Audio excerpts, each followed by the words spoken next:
Hi everyone, this is just a quick video, hopefully, to show you how to bring into Design Space the brand new 8-sided gift box for 12 1-ounce deli pots and a couple of snap bars.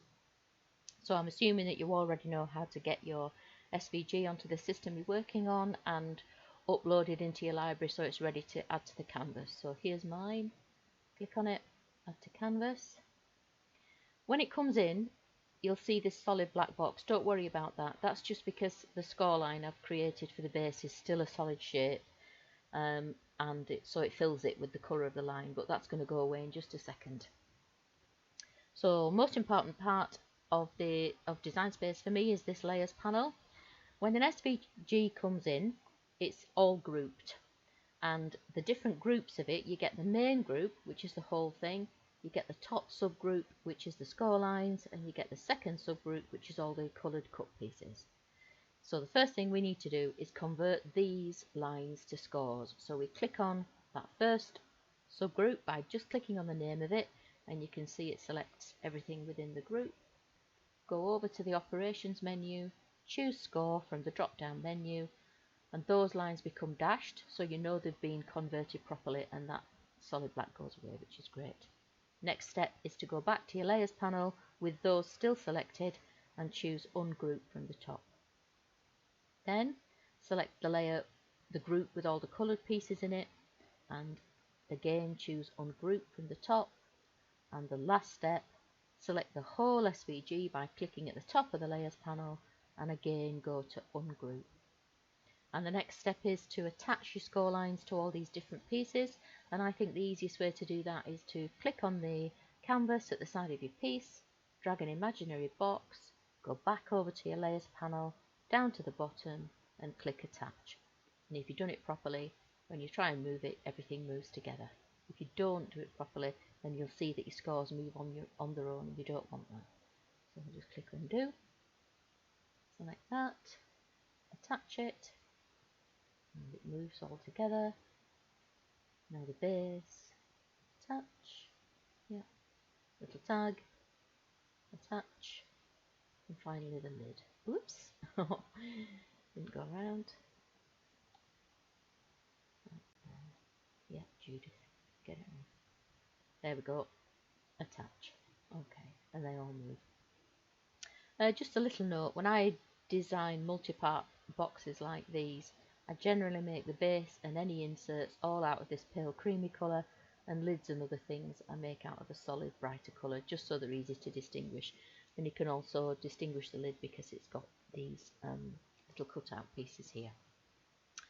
Okay, so my canvas is set up for the maker, and this box will cut from 3A3s, but you might just need to do a little bit of working with it. So I'm going to show you for the maker first. So I'm going to click make it, and I'm going to tell it that I want to cut from A3, and that's perfect because it puts the base on one, which we expect, and it puts the insert and the liner on another, which is fine. But this one, when I come to tell it that I want to cut on A3, it spreads the pieces over 2 A3s, which we actually don't want, and we don't need to do, of course.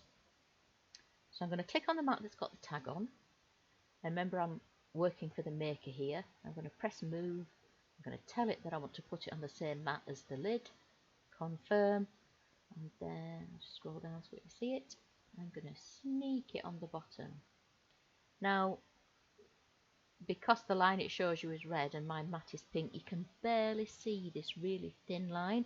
That is the cutting area of your mat, and if you choose A3 it won't let you move that tag any further away, which is fine because there's space there. But even on the maker, when you send this mat to cut, you're going to position your card 3 or 4 millimeters away from the left and away from the top, and then you know that you've got plenty of room to get that bottom cut of the label on, and it will fit. This mat will go away when I press continue. Yeah, so there you see the whole box cuts from 3A3s, and my maker's not switched on yet, so we'll just get rid of that. Okay, but now when it's finished doing this, press cancel. Yes, I do. Cancel. Okay, I'm going to change this now to the explore. And so now if we say make it, obviously you've still got the option of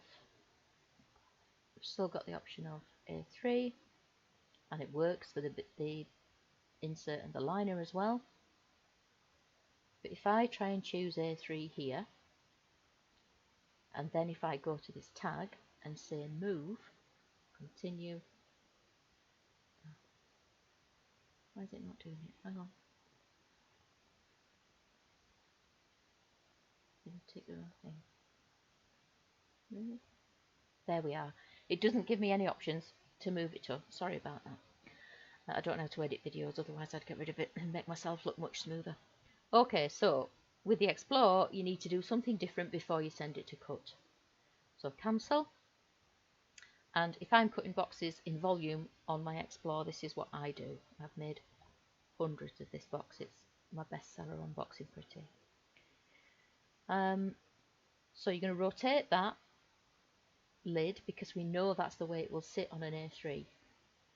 Then, just so we know we've got them in the right position, I'm going to bring in a square.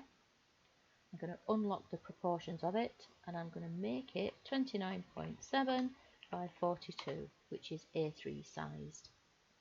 And then I'm just going to take it lower down in the layers panel so that I know I can see other things on top of it. Right, so that grey is our A3 sheet. So we're just going to bring the lid over and sit it on top, and then bring the tag over, and you can see they really both do fit well within an A3. So what we're going to do, I'm just going to zoom in there a bit, see how close we can go.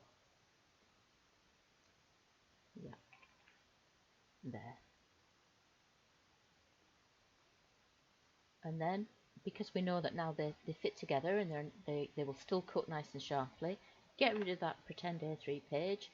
And even though these shapes both already have score lines attached to them individually, we can still go over to the layers panel and attach them to each other again. And the great thing about that is when you send it to print, Design Space won't try and split them up. So very quickly, tell it we're working on A3 again. It works great for the base and for the insert and the liner, still for the Explore. Down here, it won't let me choose A3. But our shapes are in the right place. We know they'll cut from A3.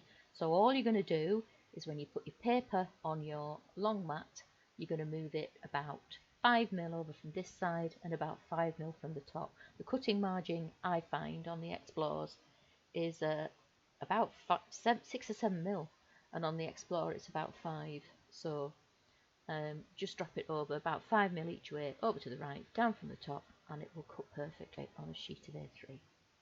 Okay, any queries, as usual, don't hesitate to come back to me and I'll answer all your questions. Thank you.